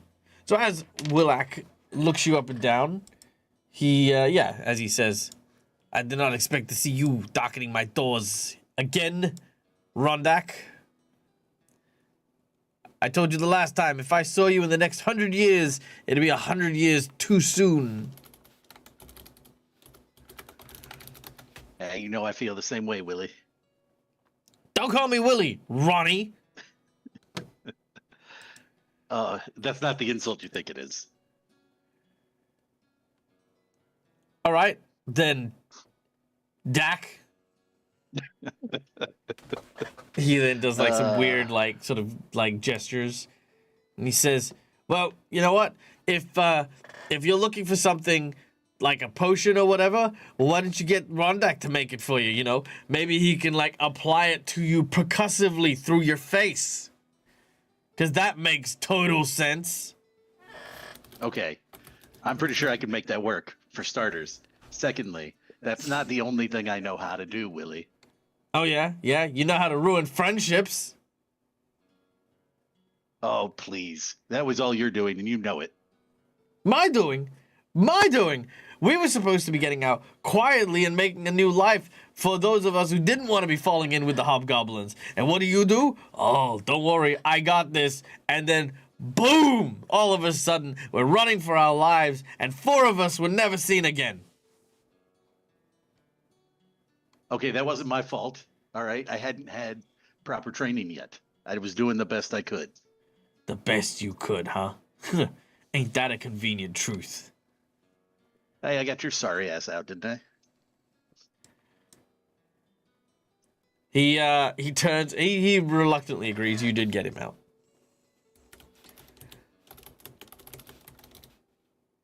Anyway, if you're done reminiscing, I believe my friends here were looking for something specific. Yeah? What's that? He'll turn to the group. You know what we're here for. We want teleportation.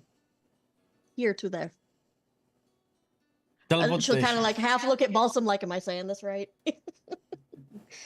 You know that meme from How to Train Your Dragon where Hiccup's in the background going, The thumbs up, yes. Teleportation, huh? Yes. Yeah, I can help out with that.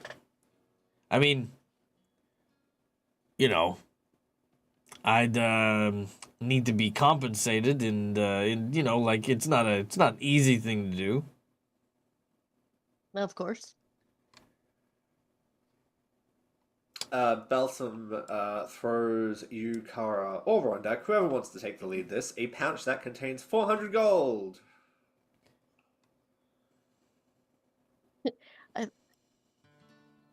Go ahead. All right, what kind of compensation are we talking about? What are we looking at? What's this going to run us? He scratches his chin, and he says, "You know, for my dear friend."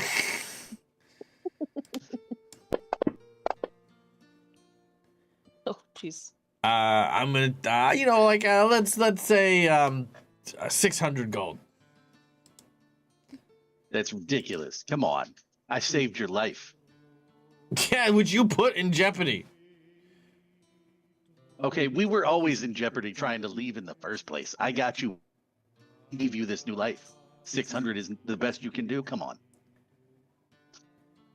Well, first of all, I made this life on my own, okay? Let that be clear. Yeah, and I gave you the opportunity to do that. Give him a counter offer, Rondak. Give him the counter offer.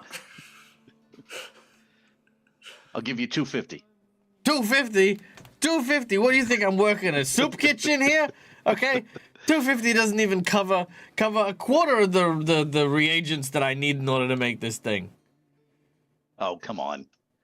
I know you've got ways of getting stuff that's not legitimate. It's not going to cost you nearly it is. You have the audacity to throw shade at my methods of procuring things.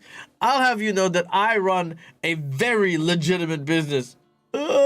Please, someone help me. 1 minute. Clang, clang, clang. Comes back out. All right, tell you what. 500.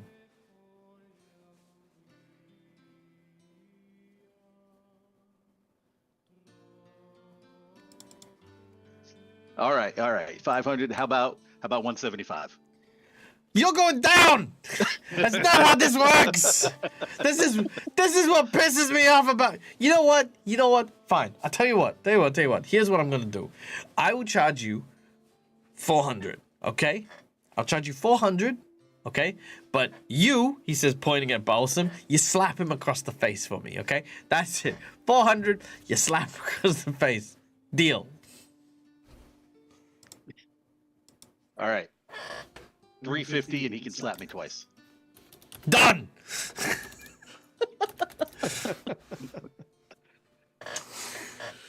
All right, cool.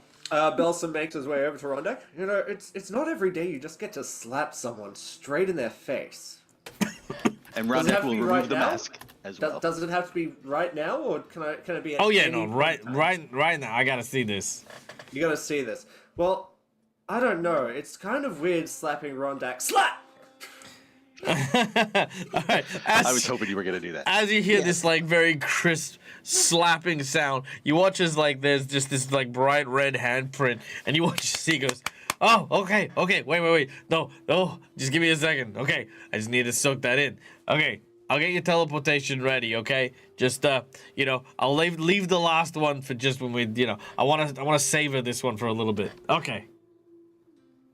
He Belson looks at the handprint. You could probably tell my fortune from that. You know, you didn't have to slap me quite so hard, right? I wasn't told otherwise. Fine, you're a hobgoblin. You should be able to take it. You're fine, right? Oh, yeah. I mean, I could take it. I'm just saying, you didn't have to slap me so hard. Well, we're paying 350 for a 400 thing. They have to kind of get his money's worth. I guess. Don't worry, you'll be fine. Belson kind of stretches out both hands towards Rondak. That's fine. Just one more slap. Don't worry about it. You're enjoying this just a little too much. Well, we all have to deal with stress in one way. It's very true. Okay. A little bit of time passes, and he takes you to the inside of the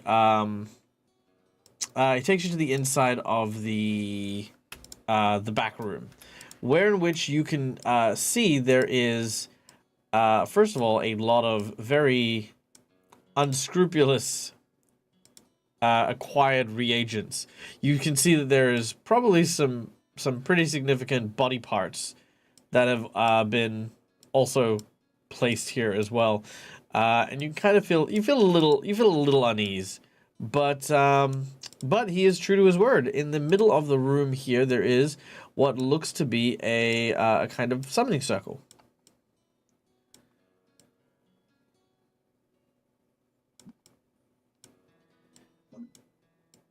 As he begins to prepare, he asks you where you want to go.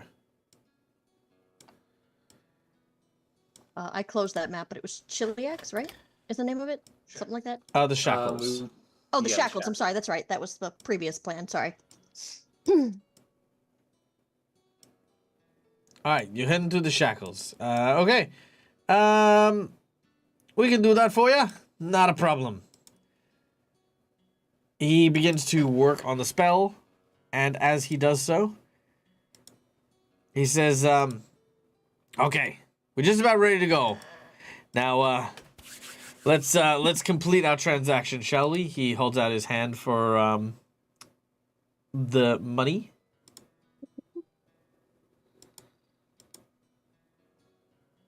Mm-hmm. That was me. Yeah. So I will slyly take 50 gold out, put it away, and give him the rest. Okay, he doesn't question it.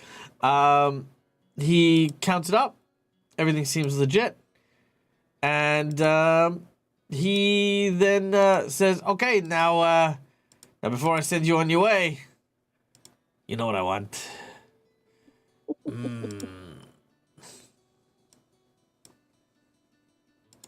Balsam kind of swings his arm around, does the cross, stretches out his wrist. All right, Rondak, hold very still. This will be over very shortly. Shh. Try not to weep, my friend. Rondak's just going to roll his eyes. Slap! Would On you- the other side, even it out. Which you can't really tell he's rolling his eyes because it's a solid red, but you know, he's doing it anyway. Brilliant. All right. As you are slapped super hard, you basically feel yourself sort of reeling a little bit as you realize, like, yeah, he slapped you even harder this time than he did previously. But he is satisfied. He says, okay, thank you. I cannot tell you how many years I've been waiting to do that, or to like, get to experience this. He rummages around and grabs the last few reagents that he needs. He says, okay, now step on the portal. I got you covered.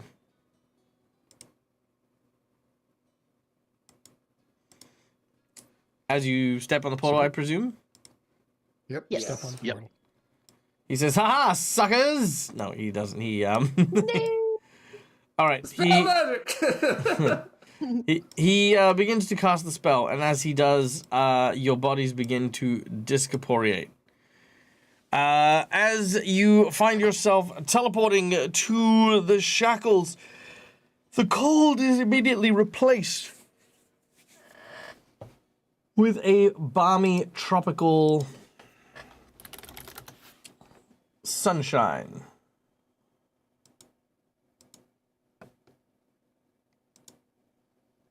Balsam, can you do this?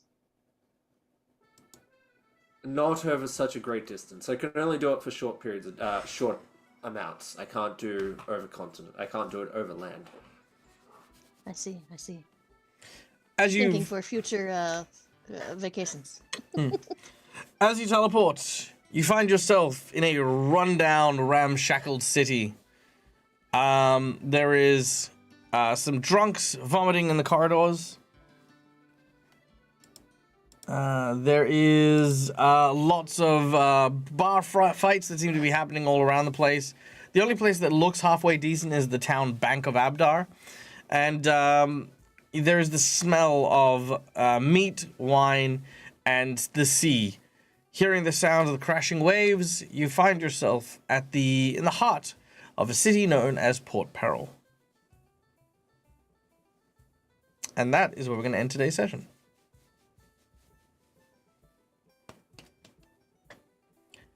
Thank you, everyone. Port Peril sounds great. Oh, it is. Pirate adventures. Woo! Love me some good pirate adventures. With any To luck. be honest, he said there were fights, and I was like, "Those are my people." And, you know. Oh yeah, you guys do I'm stuff. home. Why are we playing adventures up in the snowlands when we could be playing pirate adventures? That's an excellent question. That's true. You don't need to be a red man's assassin if you become a free captain. It's true. I wouldn't become a free captain here though. Because, I mean, the Red Mantis, would they kill the Red Man? Maybe they would. Who knows? In any case, guys, thank you so much for listening. Thank you so much for being here. My name is Michael. I'm the Dead Aussie Gamer. This is my place. This is my face. You can find it here this evening when we are going to be back for Gatewalkers. So check that out. That is going to be, in like 12, I could 10 not spell hours. schedule. Sorry. There you go. It'll be back in about, 11 hours. Yeah, something like that. All right, guys, stay safe, stay wonderful, be kind to each other because why the fuck not is free. And until we meet again, game hard or die trying. Bye, folks.